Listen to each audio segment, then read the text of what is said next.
Well, guess what? It is now officially a hurricane again, minimal strength, but just became Hurricane Ian once again, winds 75 miles per hour, and it's about 240 miles south of Charleston, South Carolina. Now, before we get to the track, let me show you some video of Fort Myers Beach. Remember, this is the area that we had wind gusts reported of 140, 120 miles per hour, and looking at that damage, that certainly looks like that would bear those numbers out.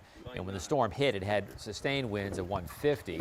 It did have gusts to 180. Now, the highest wind gust we've seen is 140, but that is just, I mean, that's going to take months and months to clean up and get back to, quote, normal.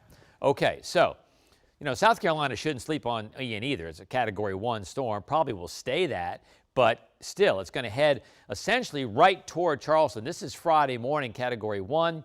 Boom. By the time it's noon on Friday, it is now just a little bit north of Charleston. So this has just shifted a bit. If you watch Caitlin at noon, it's just shifted a little bit to the east by about 60 miles. That's actually good news for Charleston. And then it moves west of Florence, back into the Piedmont of North Carolina, back into southwestern Virginia. And by the time it makes landfall tomorrow, we're going to see clouds thicken up here with rain developing by 3, 4, 5 o'clock in the afternoon. We've upped our time in terms of the arrival of rainfall. So guess what? We have hurricane warnings in red all the way up to the North Carolina, South Carolina border, and tropical storm warnings inland, as far inland as Raleigh-Durham, as the storm moves inland later on tomorrow afternoon. Okay.